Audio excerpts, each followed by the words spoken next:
राजकुमार कुवलया अश्व। परम पराक्रमी राजा शत्रुजित के पास एक दिन महर्षि गालव आए। महर्षि अपने साथ एक दिव्य अश्व भी ले आए थे।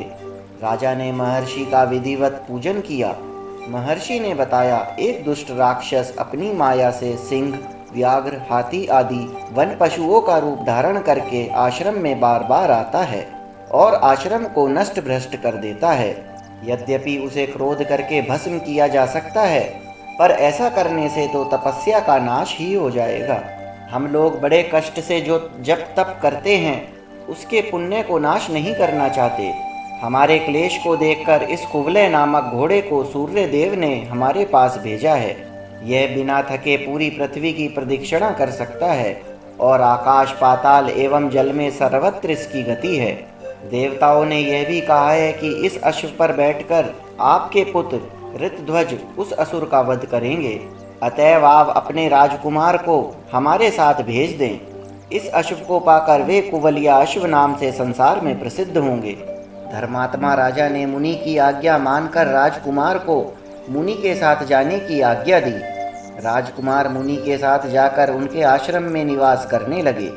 एक दिन जब मुनिगण संध्योपासना में लगे हुए थे, तब शूकर का रूप धारण करके वह नीच दानव मुनियों को सताने वहां आ पहुंचा।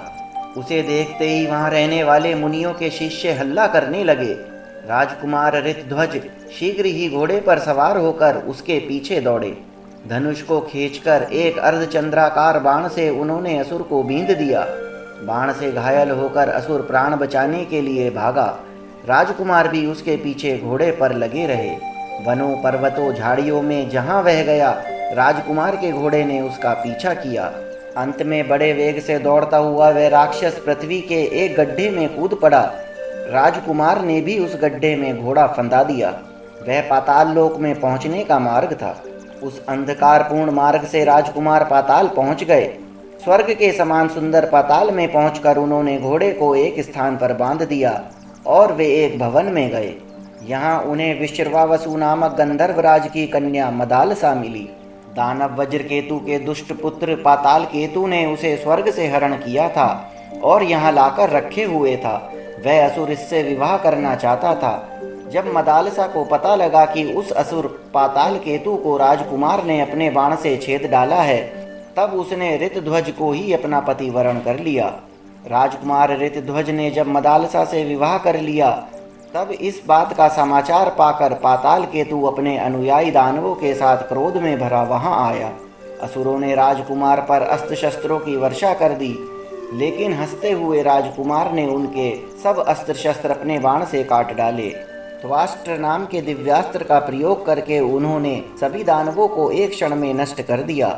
जैसे महर्षि कपिल की क्रोधाग्नि में सगर के 60,000 पुत्र भस्म हो गए थे, वैसे ही उस दिव्यास्त्र की ज्वाला में दानव भस्म हो गए।